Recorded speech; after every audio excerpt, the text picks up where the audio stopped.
All right, I think we're live now, and we're going to be talking about HUD's definition of a disability. I have a lot of clients, so let me do a few introductions before we get going. I am the owner of Section8Consulting.com. You can find links and so on in below. I've been doing that about 20 years, and I think we're going on 8 years on YouTube, 400 videos. So, I talk with clients a lot about their disabilities, whether they're physical, their mental, and so on. And along with that, by the way, there's Big Papa in the background. For those of you that know me well in all the videos, you're always asking about the cats. So there's one of them. So getting back to the main topic, gosh, I just lost my train of thought with that cat. So, all right. So we're talking about physical, mental disabilities and that affect when you're applying for housing and the many varieties of housing and the many types of vouchers that could be applied to you. So it's a dual subject. But to better understand what these disabilities are and how they're going to affect your applications with HUD, the Housing Authority, or PHA, whatever you'd like to call it, then we need to learn what the technicals are, what the law is, and then we're going to bring you up with a new section. What I mean by section is we talk about section 8, section 9, section 811, section 504, and so on. And today is going to be all about 504. And so I'd encourage you all to check that on Google. But today we're going to talk about some of the technicals.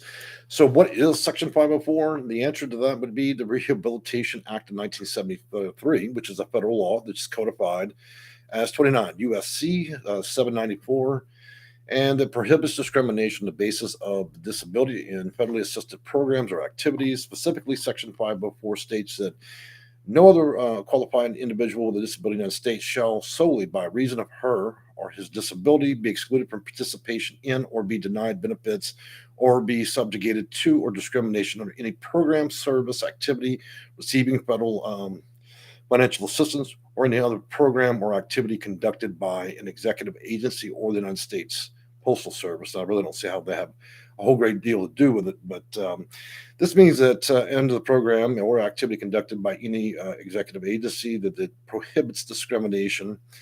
And so I think that 504 first touches, what some of your rights are. And so I would have you guys investigate that. That is going to be Section 504 of the Rehabilitation Act of 1973. That being said, now we're going to talk about what is the person with a disability. Under federal non-discrimination laws, define a person with a disability to include, and I want you to listen carefully to this part. This is where I'm going to slow down. An individual with a physical or mental impairment that is substantially limits one or more major life activities. Two, an individual with a record of such impairment, or three, an individual who is regarded as having such impairment. So, discussing number one, with a physical and mental impairment that substantially impedes or limits one major life activity, which is seeing, hearing, your perception, feeling, touching, and so on. Your total perception of reality and your five senses. The number two is the individual with record of such impairment, where is that of a witness, a doctor, or other professional or non-professional as a witness to that. That would be a very loose argument at that point. Number three, an individual who is regarded as having such impairment. Again, that's by referral. And that again could go across a number of things. But let's get into what it really is. In general, a physical or mental impairment includes, but is not limited to, the examples of conditions such as orthopedic, meaning your back, visual, speech, hearing impairments. And then it goes on to some of the more common ones that some of you may have heard, which would be cerebral palsy, autism, epilepsy, muscular dystrophy, multiple sclerosis, better known as MS, and muscular dystrophy, which would be MD, cancer, heart disease, diabetes, human deficiency virus, which is HIV or AIDS, developmental disabilities. Okay, a lot of you guys on a disability, developmental disabilities, could obviously mean what it means, but it could also mean things like PTDS, ADD. But it would depend on the level that you're at. Mental illness by inclusion of drug addiction, alcoholism, and so on. Some of these impairments are readily observable, while others may be invisible. Observable impairments may include, but are not limited to, blindness or low vision, deafness, and a hard of hearing, mobility limitations, and other types of impairments with observable symptoms or effects, such as intellectual impairments. Some include autism, neurological impairments, as an example, stroke, Parkinson, cerebral palsy, epilepsy, brain injury, mental illness, and other disease and conditions that affect major life activities or bodily functions. All right, let me take a breather here. All right, so Brian, and by the way, this is a live video, so you guys some of you are chatting with me. If you don't know that you can chat with me, you certainly can. Just pick up your keyboard or your phone or your desktop or whatever it is, and you can start typing away, and I'd be happy to talk back and forth with you through the live chat. When the video ends here shortly, you will no longer be able to chat. I believe you'll be able to view what was chatted about. So, now, one thing I want to make clear before we start picking back up on this is going to be this. Look, guys, just because you get a claim of disability under HUD, which is Department of Urban Development and Indian Affairs, does not necessarily mean that that's going to negotiate you all the way into, okay, well, HUD says I've got a disability, and HUD's a federal agency. That means I can drive next door to the Social Security Administration. I'm going to go get me a check. That does not mean that, okay? The standard of a disability is quite different between those two agencies. One takes a much harder look, and you may have to go before a judge and have to have a lawyer, and that's anytime you want a check from the government. When you deal with HUD and you're looking for a voucher, which is not a check, the standard may be lower and more relaxed. I know that because I deal with enough clients that claim that many different varieties of disability, to be able to get housing. All right. So, the term major life activities includes those activities that are important to daily life. Major activities may include, for example, walking, speaking, hearing, seeing, breathing, working, learning, performing manual tasks, caring for oneself. There are other major life activities that are not on this list, but there's many things that could be considered, especially if you have a doctor that could explain those issues directly to the housing authority or your PHA. Major life activities also include the operation of major bodily activities such as the functions of the immune system, special sense organs, and the skin, cell growth, and digestive, bowel, bladder, neurological, brain, respiratory, circulatory, cardiovascular, humic, limbic, and musculoskeletal and reproductive systems. So that's virtually every part of the body. So, but I don't want you guys to interpret that as anything you claim would be under this. It's not. It depends at the degree of it and whether or not you actually have been diagnosed specifically with a diagnosis. Under regulations implementing the ADA amendments of the Act of 2008, some types of impairments will, now I want y'all to pay special attention. This particular part is probably the most important part of all the video. Under the regulations implemented under ADA Amendment Acts of 2008, some types of impairments in virtually all cases will be found to impose substantial limitation on a major life activity, resulting in determination of disability. If you can't spell it any clearer, it simply means that if you register as one of these things I'm fixing to mention, there will be no argument from the Housing Authority or HUD. It is an automatic qualifier. I talk to clients all the time. There's a trillion things that can be considered a disability they'll throw out in the window. These things under the 2008 Disability Act, if you have been diagnosed with any of these or you are living through what it specifically describes, then you are automatically qualified as having a disability. All right, so we're going through it quickly today, guys. All right, so such impairments are predictably assessed as disabilities by the very nature of impairment as substantially limiting or major life activity or major bodily function. Examples, and these are not just examples, this is what the big ones are: deafness, blindness, intellectual disabilities, including ADA, partially or completely missing limbs or mobility impairments requiring the use of a wheelchair, autism, cancer, cerebral palsy, diabetes, epilepsy, muscular dystrophy, multiple sclerosis, HIV, major depressive order, which means there are two different ones, you guys, that are receiving that have depression. There's temporary and there's long term. You must have major depressive disorder. Bipolar is an automatic qualifier. Post traumatic stress disorder, traumatic brain injury, excessive compulsive disorder, and schizophrenia. Those cannot be argued. So I can assure you, when I work with clients and doing casework, I'm always trying to avoid those things that if you leave it up to the housing authority personnel that's already angry and pissed off, don't want to answer the phone or give you a voucher, if you leave it to them to figure out whether or not you got a disability, in trouble. Now, under these regulations, the things I just mentioned, if it's an automatic qualifier, then you're not leaving it in the hands of Nancy that can't stand you. She simply has no option but to say that you are disabled. Disabilities with getting housing and a voucher is one of the major criteria, other than domestic violence and that of being homeless. So don't mess this up. Simple as that. It's spelled out as clear as the day is long.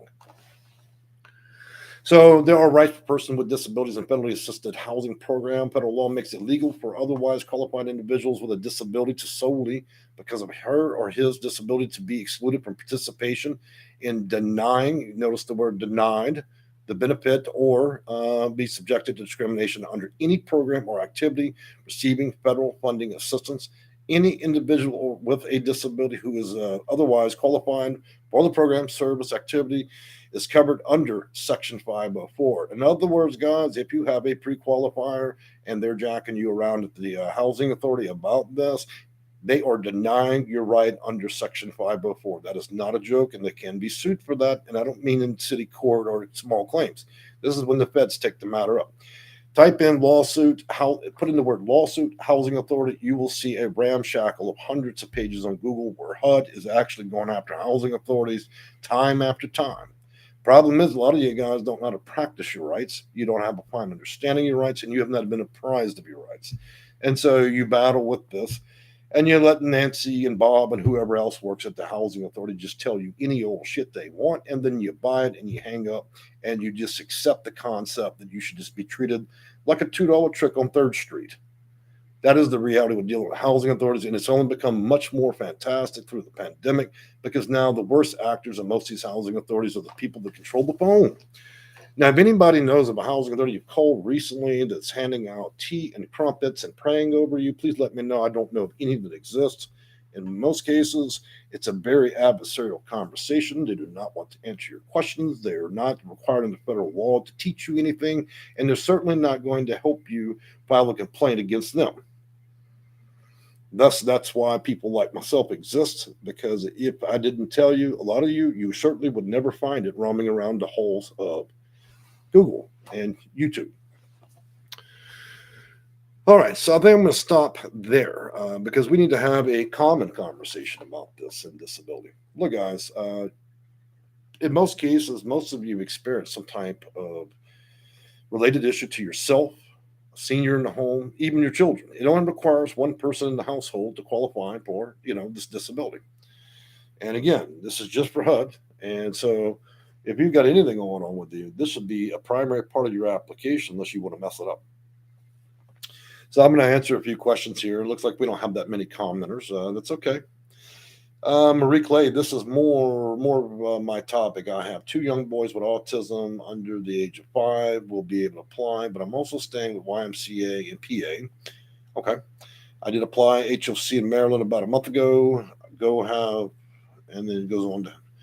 So with 2 children with autism, yeah. So that would be qualifying. I don't know your age, Marie Clay, but I would suggest to you that you probably with those children would be considered Section 811 potentially. If you got people over the age of 62, then probably Section 202. And there's other types of vouchers that could be considered contingent of your case details. Okay. All right, guys. So I think that we talked about that very specifically. Here's the suggestion. A lot of you guys are, like I said, you do roam around Google and you're wondering about different things that come to disability. If you ever, I am a consultant. This is what I do for a living. If you ever get tired of trying to figure it out, I always tell you guys, you don't have to hire me. You can hire anybody. But sometimes when the air conditioning breaks down, call the AC man. When the car breaks, you call a mechanic. When you're dealing with Section 8, you better be well represented. Otherwise, These fantastic thoughts of just filling out an application, giving a sob story, and hoping for the best will get you nowhere but a 15-year wait. Trust me on that. Everybody goes through that. I've dealt with people that are highly educated that have retired and thought they were the smartest person in the room and absolutely failed themselves going through the process and ended up getting jack zilch. I'm going to warn you guys. And another thing is, I should also warn you about YouTube. There's lots of people, on a Monday they bake cakes, on a Tuesday they're master experts at fidget spinners. By Wednesday they are also then an expert in Section 8. I caution you that when you listen and take advice from people, make sure that they actually practice. Oh, there's Big Pops again. So YouTube is filled with party clowns that like to make videos, and they really don't have they don't know anything. It's curious. Outside of doing a loose Google search and making a silly video, I'm just rather wrecked at some of the stuff I see, advice being given out. If you really want to wreck your application, I would be very careful how you accept advice from people and make sure that they're responsible in the information they're giving you. If they cannot quote the U.S. Code, Title 24, policy, procedure, data manuals, and so on, then it's nothing but nonsense that you could have got from a fortune teller. You popped a quarter in, she gives you a little card. That's what those videos are. They're junk. All right. I think a few changes I want to mention today is I've changed hours a little bit to service those that work. So for those of you that are looking for consulting work or assistance with your cases in regards to the housing authority, discrimination, and so on, I now offer night appointments. I know that's going to be a little bit thrilling for some of you, especially those of you that are in California. Keep in mind, I'm in Texas, so I service all 50 states. This is a federal program. I don't just deal with one zip code. I deal with all, 15,000 zip codes. In over 20 years, I probably have covered about 70% of the U.S., including Puerto Rico and Hawaii. So I felt that now would have been a greater time to allow for night appointments because I think it'd be useful. Let's see if we can bring Big Pops up here. Because, like I said, a lot of people asking, come on, Papa. Come see me. Pops. Come on. Get a close-up look at him. Come on, Papa. Come on there. Come on. People want to see you. They've been asking. Where's the big bear?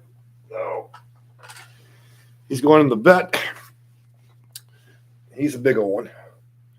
Now, you've seen your normal house cats. This is not a normal house cat, okay? Normal house cats don't weigh between 20 and 30 pounds. And it's not from my efforts to feed him too much or whatever. He may have a thyroid problem, and we're going to go see Doc and see what we can do. But you see the size of my head? I'm around 270. This is my cat. He ain't much smaller. So, but anyways, I wanted to show you all Big Pops. Next time, I'll show you the Siamese and the rest. And for those who don't know, I incorporate a lot of my personal life in my videos because nobody just wants to hear some old white dude carry on for a half hour. They like to hear about other things. So sometimes we talk about the cats. I got about 18 of them and stuff like that. So, all right. So Marie Clay says, yeah, he's big. Oh, I know. Trust me. Janinski, hello, and thank you for your help. I have 25-year-old special needs daughter. How can I apply for a voucher at home? Is it easier for my daughter to be in the home rather than an apartment?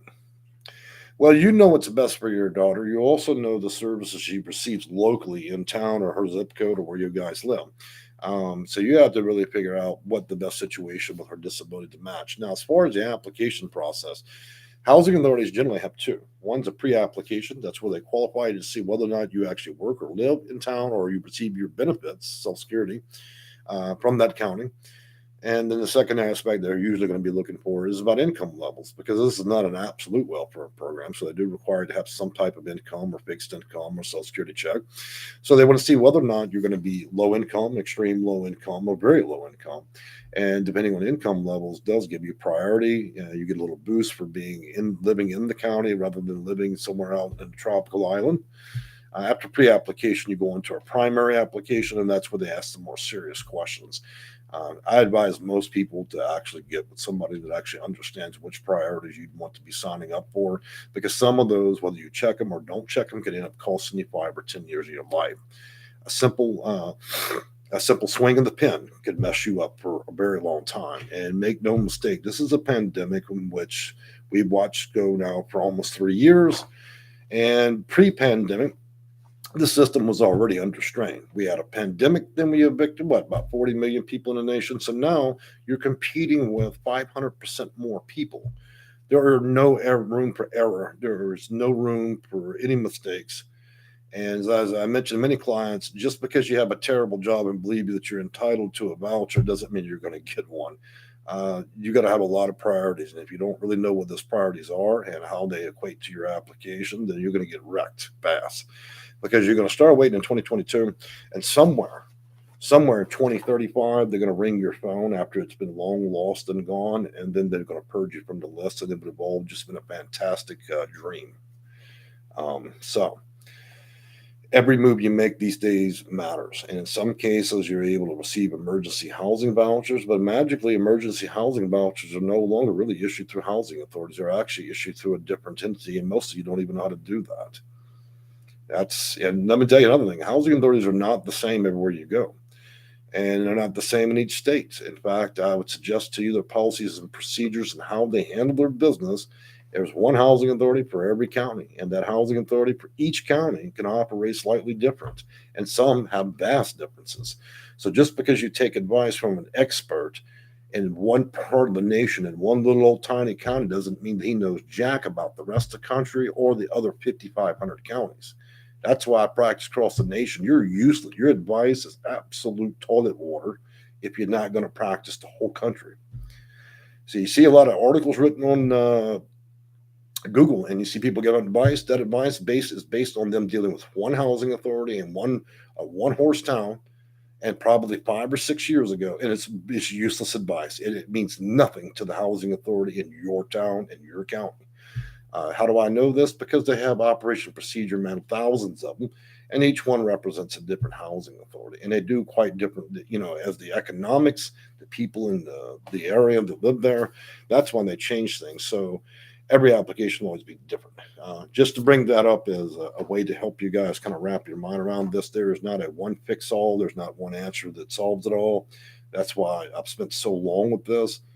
We change a president, the whole thing can change again. We're talking about 40 years of rules and policy stacked on top of each other that is further complicated by each county with its own policies. You change the director at the housing authority, they may change policy again. And so keeping up with this vast 4 terabytes of information and constantly updating it and keeping track of every county in the country is quite a feat. That's something the party clowns, on YouTube don't really do. They just give tips and tricks and advice and make videos, and it's all just nonsense. They don't really have any basis for their ideas. I've even read some of the Section 8 books. That's a fantastic joke. You would be better off getting pamphlets from Disney World than you would be taking advice from some of the Section 8 books I've seen published. Not a single one of them is worth anything. They're a joke. They're the extreme version of plagiarism, and all they're doing is roaming the halls of Google, copying everybody on old advice that's 20 years old, and it's junk. But they publish books. Maybe I should publish one. All right, gently moving. How tall are you? I am 5'10". Anyways, says, hey, Big Pops. Yep, he was just on. Brittany Mandera. Hey, Jay, how are you? Doing good. Getting ready for my appointments this afternoon. I've had a very busy day. Talked to 16 different clients today, just working with people, trying to keep the energy up, and then, and I went and got the kitty cat's name tags today, getting them ready to go to the vet. We're having one that's going to have a change of life. So he'll quit peeing on everything. And then we have another kitty getting checked out for her health. And then Big Pops, we're going to be checking his thyroid to make sure he doesn't turn into 40 pounds. So Monday's the big day for the cats. I'm bringing 4 cat containers at a time for 2 hours, back and forth, back and forth. So all these cats are going to get a checkup. And they're all not insured. They all have Pet Advantage kind of insurance stuff. So it's quite a whopper bill. I think I'm going to lose about $1,000. But to me, it's worth it. I don't have any kids. So Karen Nicholson, do they really check people's applications? Well, I would hope so. I think they do. Yeah. I'm not sure the context. Maybe you have a different idea of the reason you asked that question that way. But of course, yes, they do check his applications. Brittany Madera, whoa, you're such a great fur dad. Well, when you got nothing better going on, the cats are they've been beneficial to me. If you look at some of my older videos, I actually explained why I've decided to dedicate, part of my life of what I do to these cats. There was a point in my life where I suffered through many of the issues that many of you are going through now, and it was a cat that kind of kept me in a bright place in my mind at that time. We've all been up and down. Hell, in my own life over all these years, there were four ups and downs. The last 25 have been good, but prior to that, it was tough. The only way you can walk a mile in a lady, well, I wouldn't say a lady, but a man's shoes or anybody's shoes is to go through it. You don't arrive at doing this kind of work unless you've actually struggled and seen it firsthand. And it gives you a much finer understanding. It means it's no longer a job, it's a passion. Um, Brittany, so Gently Moving says, what is the next Arkansas trip? That was pretty fun. Well, Gently Moving, Arkansas, the videos I made about Arkansas, I have deleted. That was quite a miserable trip for me. I ended up with a junk house, and the land ended up having a lien on it, and I ended up spending around $5,000 just on the trip, and that does include property and land. So basically, it was a bad situation. Caught a chest cold for a month, stuck in a horrible hotel, iced in, snowed in. I think I'm done with Arkansas, guys. I'm just going to remain in Houston, looking at some homes around town, custom homes or whatever, smaller for me and the cat, something to be suitable, and then we'll go with that. So no more Arkansas.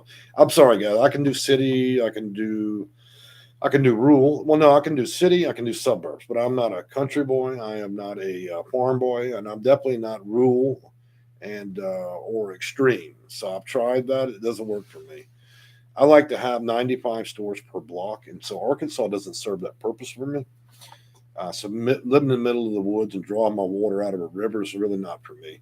I think that was more of a midlife fantasy, and so I've survived that. The bill for that was quite a bit. I had to figure out that that was a fantasy, and that it didn't work. It was a financially unsuitable situation. So that is the final result. Gently Moving. So let y'all know. Yes, I did include some videos about that. So it's kind of weird that I'm talking about this, my company, and then also my personal life. But that's the kind of guy I am. We talk about whatever it is to keep it spicy. Good Redmond, does the zip code affect the payment standard or what portion? Oh, absolutely. If you live in 90201, yeah, think about that for a minute. Absolutely. A single street and zip code can change dramatically your payment standard. Absolutely. Your AMIs, area medium incomes. You living in Bel Air, it's going to change it. Karen Nicholson says, Yippee stores. Oh, I know. Today I actually took a trip to my favorite store of all time. And you know what? I think I get an unnatural high from this particular store. I go to, what do they call it? Marshall's Home Store. And they've got an aisle in every one of these home stores. We get five in Houston, which is amazing. And you get on these aisles, and it's all this glass everywhere, beautiful glass, crystal cups and vases and everything, bright colored and everything. And I really enjoy that a lot. So it's almost like a gambling habit. I'll go in those stores and spend hundreds. Could I ever use? I'll show y'all sometime. I've got quite a collection of glass stuff, but I love it. So I stay in those stores for 3 hours. I actually go in with an energy drink and lose my mind. What's interesting is you'll have 91 women in there, and then there'll be me, and we're all battling. So a lot of middle aged women are there. It's a great place to get a date if you're my age. Because I'm usually the only guy. So, anyways, I'm just messing with you guys. Good remedy. Okay, so you already answered. Karen Nicholson, you skipped my last question. Well, let's see. Well, I didn't mean to skip it. Sometimes I'm just like that. I don't see your. I only see two comments from you, Karen. Yippee stores. You skipped my last question. I don't see it. Google is funky. It will remove comments and not even show me. My hands are free. I'm not doing it. A lot of you guys think I remove comments. Man, if YouTube interprets a comment as being even barely sideways, it'll remove it. So I don't know. Try it again, but misspell it. This way it'll come through. Gently Moving. I knew you was a city boy out there in the hills in a leather jacket, looking for a barbecue restaurant and nice hotels. You damn right. I ate so much barbecue, I was about to vomit, man. I couldn't do it no more. I spent a lot of time at that barbecue shop over there. And Karen Nicholson says, then forget Arkansas. Yeah, I think I'm done with that. Yeah, that was a pipe dream, and I learned a lesson. It's down in Houston, I just buy a house with lots of land out here. So I have the best of both worlds. All right, guys, I'm going to wrap it up because I'm just sitting here talking nonsense. People that are new to this channel are probably going to think this is weird. We go from one tear to the next. But to be frank with you, that's just how I do that a lot in my videos. We'll be talking real serious about U.S. code and everything. And then I go up on a wild tear about our shopping trips, cats, who knows? Because I'm like anybody else. I can only stand talking about this for so long. Think about this, guys. I deal with thousands of people every day. Half-hour conversations, 1 hour conversations, hour after hour after hour. And then I turn to YouTube and I make these videos for you guys for free. And yeah, it becomes even ominous for me. It's I get tired of talking about it. Think about that. Over 400 videos. And then YouTube this year deleted 200. If you didn't know this, guys, YouTube will actually, every 2 years, they'll purge the lowest 25% of all your videos. If they're not making a lot of money off of them, ad revenue, so every nickel, every dime that I earn, YouTube takes half of that dime, so they get a nickel. And if your video doesn't produce too much, you're just burning up bandwidth. So that just deleted. Every 2 year, I get a big purge. So they knocked out 200 videos with that. I wish they hadn't done that. So Johnny Platt, hey my man, how are you doing, Johnny? Anyway, says I managed to rescue a rehome two kitties from the parking lot of my apartment building. One was very young and one was a very old kitty. Well, the old one's the one that needs you big time. Let me tell you a little story, man. I go down to the pet store and I spent some money over there. And that damn pet store tried to pawn off a couple of cats to me, the employees. This is the pet store. It's their job. But they all know me as the cat man. So naturally, they weren't trying to sell me cats. They were literally going to give them to me. Hey, man, we got 3 cats. Hey, look, I'm not a pet store. I've got a herd of cats already. People herd cows and cattle and chickens. I do that with cats. I've got enough cats for right now. So, Brittany Madera says, I noticed that I was looking for a specific one the other day and it wasn't there. Yeah. Sadly, I found 3 cats in Arkansas I wanted to bring back, but they were just too wild. Look, if one of those things had flown around that truck and got on the gas pedal at one of the top of one of the mountains, we'd have been rolling down it, and then I'd have been in a wheelchair for my next video after 2 years of therapy, and who knows. So I couldn't get the cats in the truck, couldn't get a cat carried. You can't have 3 wild cats in the truck. Seriously, it gets on the accelerator, and then you have a death wish. You roll down the mountain, and then who knows? Like next time you'll see me in the video, I've got one leg, one eyeball. I'm in a wheelchair, blowing through a straw to make it move, and nobody wants that. Can't consult that way. So I didn't bring them back. They're tough cats. They're Arkansas cats. Everything in Arkansas is tough. Ray, hey Ray, how are you doing? On 100 acres in Gonzales, California. Man, Ray, that's pretty nice. 100 acres. Think about that for a minute. That's enough to hunt. That's a hell of a lot. You got any rivers and ponds out there, Ray? That'd be nice. We don't have 100 acres anything left in Houston. You'd have to move clean out of the county just to find 50 acres out here. But that's all right. It helps. It serves the purposes I need. So, all right, guys. Now that I'm done rambling, we're going to go. Now, next time we get on here, we're going to be talking about seniors and seniors housing. Okay. Today, I just wanted to apprise you all of the letter of the law of disabilities and how it affects your applications. I think that I've achieved that. I probably was slightly deceptive in putting in there how to get housing with it. There's never enough time to cover these topics. But next time, we're going to talk about Section 202, seniors, fixed incomes, and so on. So everybody that's 55 plus, 62 plus, we're going to go in depth and we're going to see what your rights and responsibilities are there and the best way to approach your housing authority, subsidized properties, low income properties, Section 8. We're going to cover the whole spectrum for as long as I can talk without it actually until my head hurts. So we'll be looking forward to that. Brittany Madera says, but you'll be talking names and kicking, even with bells and whistles. Ha ha, one eye. Yep. I hear you, Brittany. I definitely hear you, but I'm not rolling down that mountain. You, I'll send you and your Cadillac down there. I'm not doing it. Ray says, how do I get a hold of you for Section 8? Okay, let me copy the links in for you, Ray. That's my website and booking software. I'm not suggesting you to hire me for anything, Ray. I'm just putting that stuff up there because it leads to everything else, including ways to contact me. Okay. I have to be especially careful on YouTube because we have people from Russia and China, that are trying to sell Viagra and blow up dolls in my chat windows and comment section. So if you put out a phone number, you talk about my phone line would be a hotline at that point. And on average, on a daily basis, I get at least 10 spam texts. So just go to the website. You'll figure it out. I don't want to give these spammers any more chances than they've already had taking a shot at me. Some of these texts they send me from these spammers, man, are pretty vulgar, rather distasteful. I don't see how they believe anybody would respond to that kind of trash. All right, guys, I'm gonna wrap it up. It's good talking to y'all. Next time, like I said, we'll talk about seniors, 55 plus, and so on, and then we'll keep moving. And I think the next video after that, we're going to talk about young adults, and we're going to talk about kids aging out of group homes and so on, because they need a lifeline too.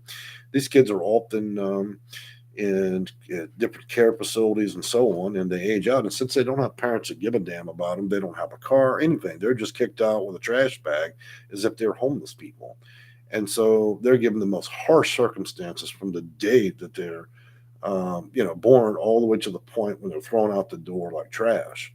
And so I want to start addressing that for these young adults all around America between the legal ages of 16 and on up, if you're emancipated or so on.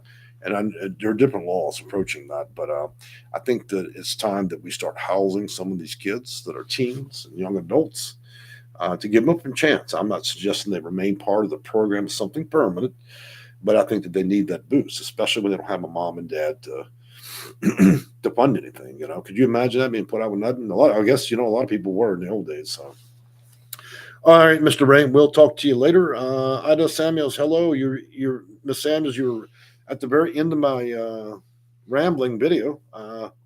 You'll have to catch me on another one. I'm fixing to close it out. So, all right, guys, y'all have a great night. And if you have a booking with me tonight, then you should be prepared to receive a call in about 2 hours. Start doing consults. And then, of course, we have plenty more this week. And we'll see y'all again. All right.